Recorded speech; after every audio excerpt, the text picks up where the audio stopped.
So my name is Josh Hankins. I'm with USA Rice. I'm the Director of Grower Relations, and I also coordinate our Rice Stewardship Partnership with my partner over here, Scott Manley. Our organization is based in the Arlington, D.C. area. Will you skip to the next slide for me, Merle? We are composed of 4 different independent member organizations. We do represent the entire industry. We have a USA Rice Council, Rice Farmers, Rice Millers, and Rice Merchants Association. And back in 2014, we really put a valid effort to start focusing on these conservation initiatives. And you'll learn a little bit about where we've come from today. Scott, would you like to introduce yourself? Yes, my name's Scott Manley. I work for Ducks Unlimited in our Jackson, Mississippi office, which is the regional office over the entire Southeast. Basically the Gulf Coast, Mississippi River Valley, and the South Atlantic. So pleased to be here with you guys today. Good to see so many familiar faces. And I'm going to let you take it. Oh, it's my turn. Okay. So Ducks Unlimited is super proud to be working with the rice industry. A lot of people ask me sometimes, well, why is the rice industry so important to Ducks Unlimited? And I want to go ahead and spend a few minutes to kind of catch you guys up on that. And the most important wintering areas, or the most important migration and wintering areas for waterfowl in the United States are the areas where rice is grown: the Mississippi River Valley, Gulf Coast, and Central California. And those wetland landscapes that now have a big agricultural component can still be spot on for waterfowl. You just have to make a little tweak here and there. And rice is perfect for that because of its irrigation, the irrigation infrastructure that's in place, and of course the value of the rice grain itself. So just like we like to eat rice and have it in our pet foods and our cold beer, our pets like it too. If you go to the pet store to get your Pro Plan, Purina Pro Plan, you look on there, it's rice and lamb, rice and salmon, rice. So rice is really important to waterfowl, just like it is to everybody else. In fact, the rice provides over 1/3 of the calories in those 3 areas: the Mississippi River Valley, Gulf Coast, and Central California.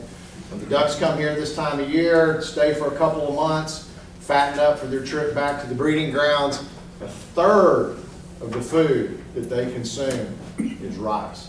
And if y'all think about that, if you didn't have that, then where would we be? And that's one reason that the rice industry and the rice habitat is so important to Ducks Unlimited. We did a study a couple of years ago that really put a dollar value on this. What's the rice industry providing for waterfowl habitat? And if you had to go and restore some land to its native wetland type and the food that would provide to make up for the rice, in other words, revert it back from rice to its native type wetlands, with land cost and the development and the management, it'd be worth $3.5 billion. And that's about another several million more dollars on how much money you rice producers spend on managing that land every year. So it's basically what I'm trying to tell you is for Ducks Unlimited and for waterfowl, rice is irreplaceable. Keep going.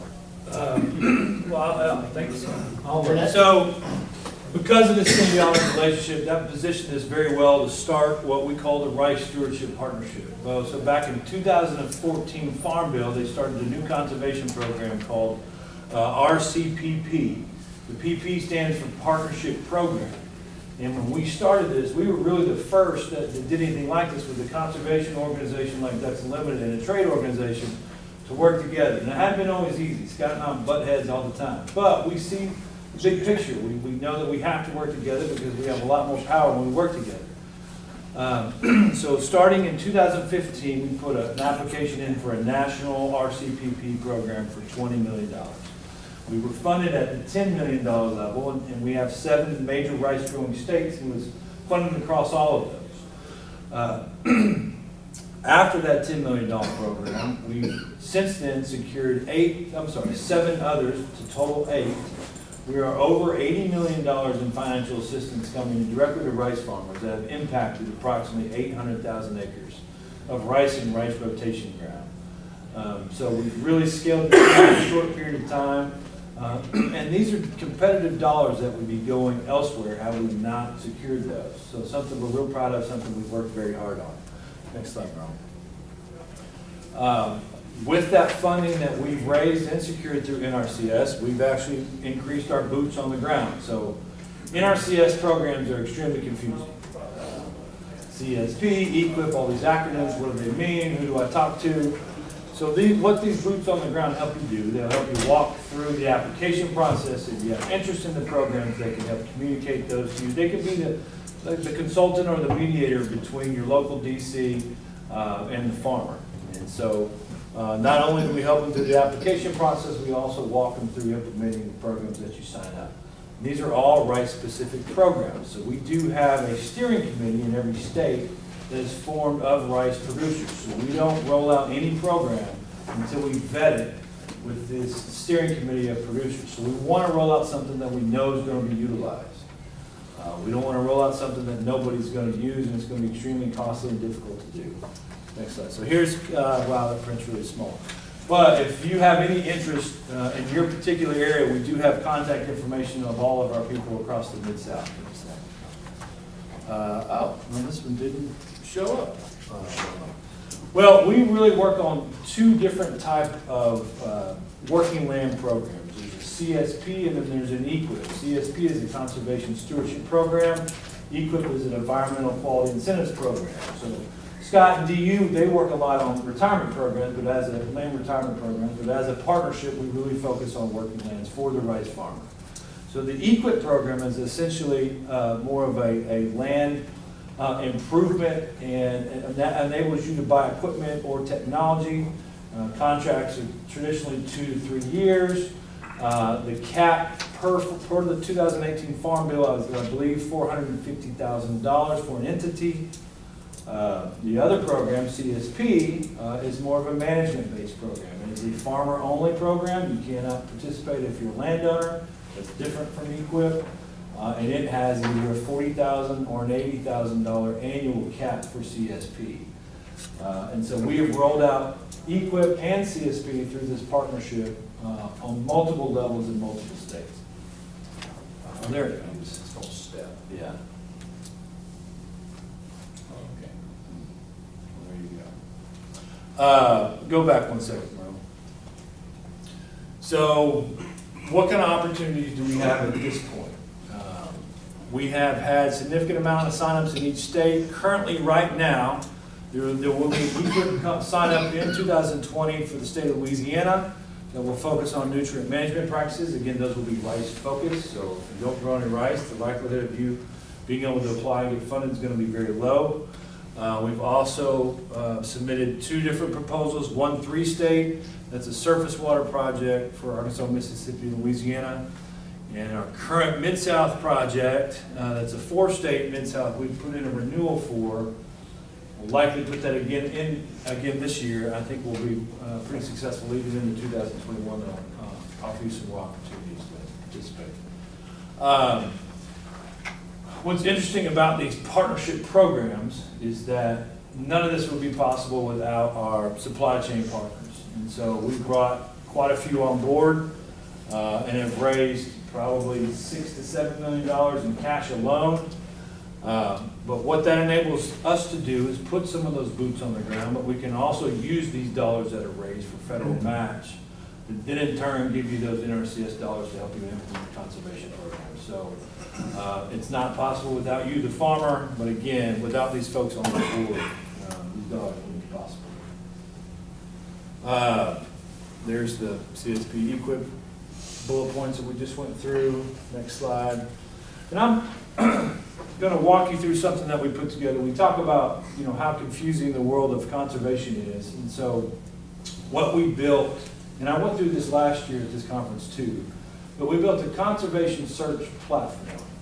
And it's right on the homepage of USA Rice. And I'm going to sit, Merle, can I sit and just do a quick walkthrough on that? I'll just do it for about 4 minutes so you guys can see how this thing works. The internet will work properly. So it's right here. So here's usarice.com.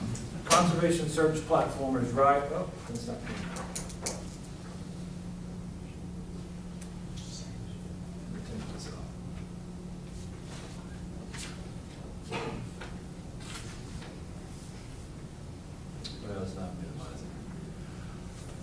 That's all right, I'll just talk. So what it enables you to do,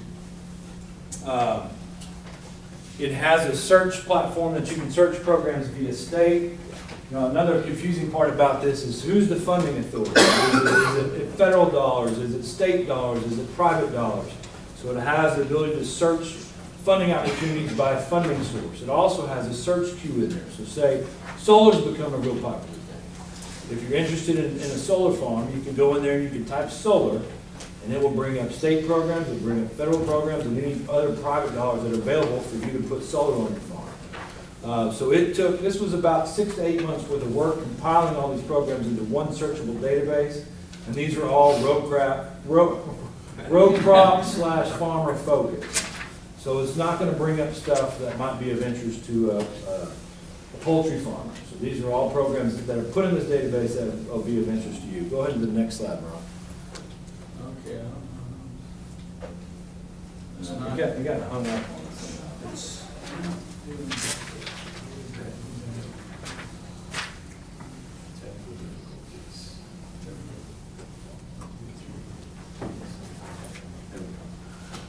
One particular program that we're real proud of, when I talk about other dollars available, is federal and state. I don't know how many Arkansans we have in the room, but I see a handful. But this last legislative session, so Arkansas has had a state tax credit available for about 18 to 20 years. They've had $10 million available. And what those dollars are for is to build reservoirs, to do land leveling, to conversion from groundwater to surface water. And if you make on-farm investments, you would qualify for a tax credit. The problem is, a lot of farmers these days don't have income that they can offset with tax credit, because it's been a rough 5 or 6 years. So this last session, what we did is we changed the law, and we've now made those tax credits transferable. So you can take them to a market maker and sell them. And there's credits out there available now that can do this. They typically sell for 80 cents on the dollar. So if you don't have taxable income to offset, you can still get cash for that. So if you utilize NRCS programs, if you do any bit of land leveling, if you buy any bit of irrigation equipment and technology, all of that stuff qualifies for these tax credits in Arkansas.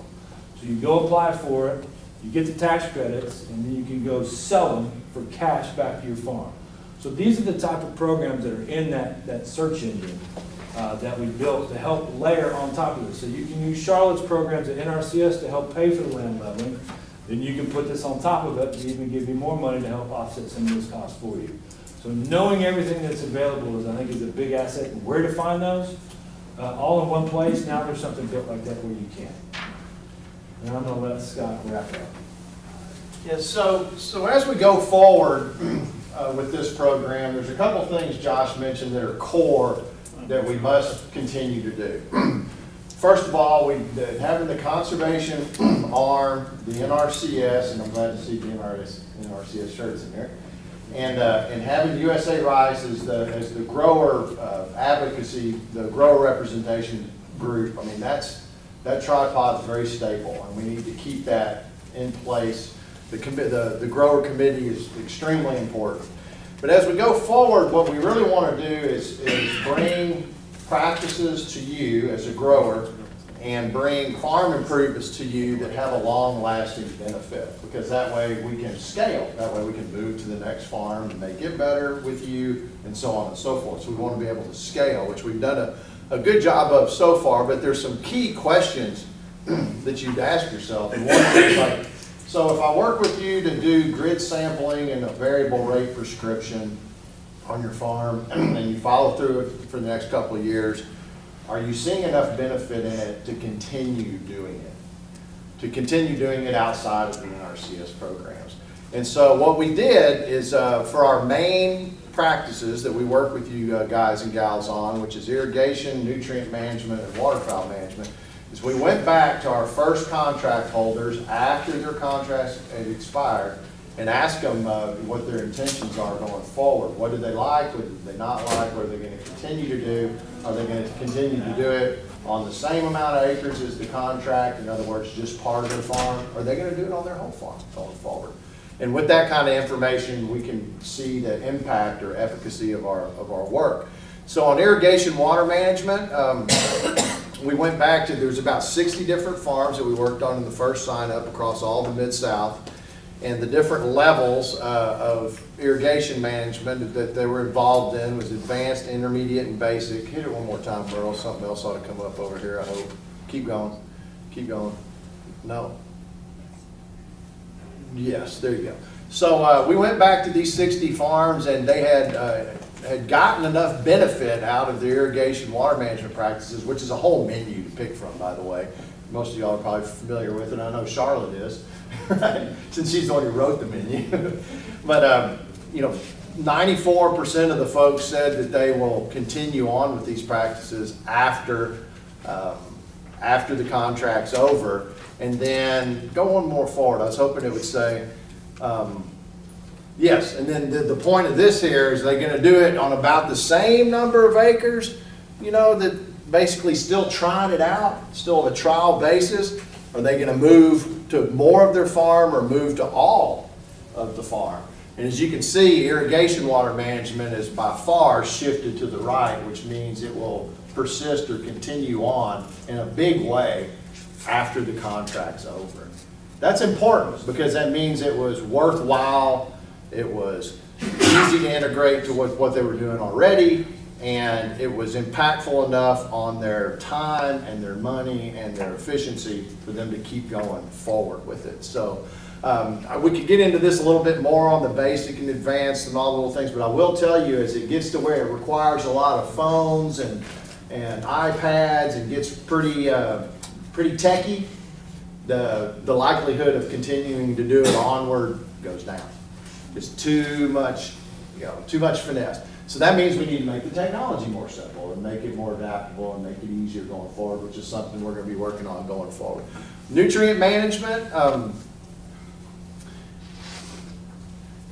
Okay, so the 6% that said that they weren't going to continue on anymore, again, it was because it was a little bit too techy and that it was expensive. The equipment was expensive and you had trouble with it. It was hard to get help, that sort of thing. Nutrient management, and again, this is in 3 different levels, from basic to enhanced to precision. We went back and visited with these 60 farms, and 87% that they said they would continue on with this outside of the contract, with 13% saying they would not.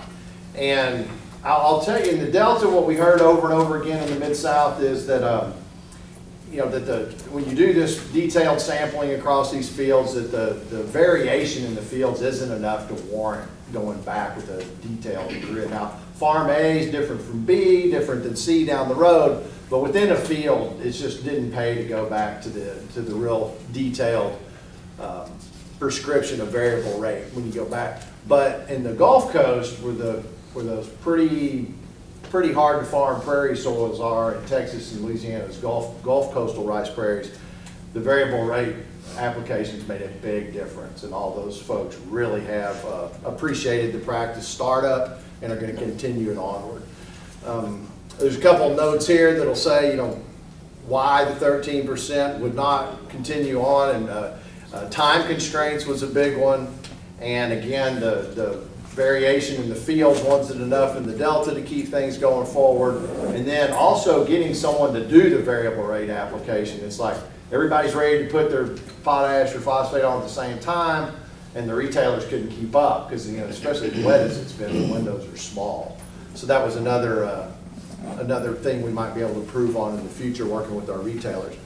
On the providing the winter water for waterfowl, you can see that this, for folks that were doing this and will continue to do this, is very high. But I will tell you that it's, in the next slide it'll show that most producers like y'all in here, they want to just manage a finite amount of land on their farm to hold water and not all of it. And they're willing to do that year after year, continue to do it, move it around some. But the whole idea of doing all acreage every year is too much. And it's too much for time, it's too much for field work, and it's too much for the rotation. The bottom line is most producers are willing to do the same number of acres that they're doing today and continue that on into the future. But the idea of like holding water to manage for wildlife on all acres of the farm is just, it's too much. So there's a lot for us to learn there too. And we can see across the Mid-South, on average, there's about 350,000 acres of rice and rice rotation land that's got water on it every year out there. And that's a lot. That's quite a bit. And it's so repeatable. It's almost, even in a dry year it goes down a little bit, wet year it goes up because of the natural flooding, but it's amazing how repeatable that is. So you guys are out there providing that much habitat for waterfowl here in the Mid-South. But that kind of research will show us how to refine our programs going forward, and will show us what sticks, shall we say, what sticks on the farm after the contract's over, and gives us a chance to maybe move to other practices and other things to help that individual producer. And because the time's short, we cut the program a little bit, so, you know, if you have any questions or any dialogue about any of the programs that we talked about today, we'd be glad to take some of those. I know I see a few people that participated in their stuff in the past, but this has been going on, I guess, since really a short period of time, since 2015. And so we've really grown this thing pretty quickly. And it's a lot to do with the farmers, and this great story that we have to tell. So DC's a big fan of the rice and duck story, and that helps too.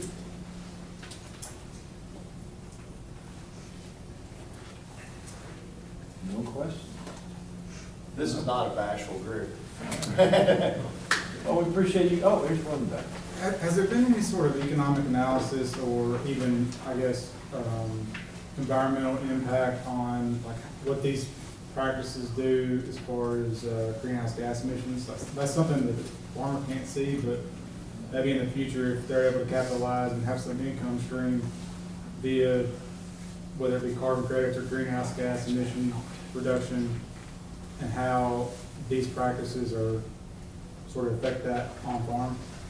That's a great question. And as far as the greenhouse gas and rice, you know, there is quite a story there, because it's a crop that can be quite the contributor of methane, or with many of the practices we're putting forward, like alternate wetting and drying, one of them's called AWD, sorry to put that at you, or row rice, and you break that methane cycle, and the amount of methane that's put out is reduced a lot. The carbon market in rice happens to, a gentleman who's really involved with that happens to be sitting right there at the projector. But there has been credits generated, there has been credits sold. The amount of credits you can produce on an acre are small. What you can sell them for and the amount of work it gets to validate that credit, it doesn't quite balance out. But the opportunity is definitely still there. And I think the biggest step we need is how can we reduce the validation steps, the cost and time, so those small number of credits per acre can be, you can do a lot of acres, and then you'd have more volume in order to try to sell, but we're not quite there yet. No, Merle? and I'll add, so we do have the godfather of alternate wetting and drying, Dr. Merle Anders.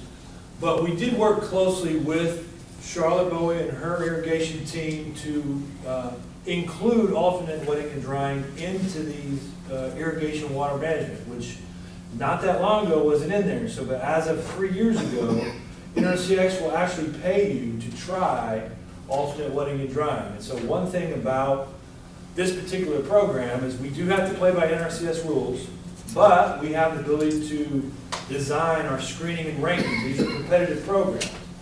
But by designing the screening and the ranking, we can say, okay, if you're going to put alternate wetting and drying on 100 acres that you've never tried it on before, if you have the pump capacity, if you have the land structure that can handle it, you'll score higher. Since you're going to try it you never have before. And so we put these new irrigation practices on land that have never been on it before. And we've got success stories now, multiple, but one in particular is a gentleman in Arkansas that participated in our program via Merle's help. Merle helped him start slow, 100 to 200 acres the first year. We picked the fields where it made sense, where he had the pumpkin capacity. Next year, he did it on all his fields. He saw how much water he saved, and then you've got all the greenhouse gases that come in along with it, but mainly water, costly moving it from point A to point B. When you're moving that much less, it's obviously a big impact for the farmer, and then you've got all the other savings on top of it. So a lot of these changes are taking place because we help mitigate that risk at the beginning. You try something new, it's tough, but we've got the expertise to help you with it, and we're also going to pay you a little bit to try it. And then a follow-up question to that, what's the Ducks Unlimited, I guess, or the organization's stance on row rice? So we've got a lot of shift in acres going from continuous flood and AWD with the ability to hold that water over the winter. If we save water with row rice, that's good, and all those acres move to that, but what's the impact on the habitat and the duck habitat? Like, is it still expected to be the same, or does it affect it any at all? Right, that's a good question too, and I do get asked that one all the time, and I will say I don't think we have enough staff that know those kind of details, but I certainly do. And I think overall that the row rice would, if a goodly number of acres went into row rice, we would still be in good shape. And I say that for a couple of reasons. First of all row rice is not created equal. Some people are truly, watering it almost like row rice, row soybeans.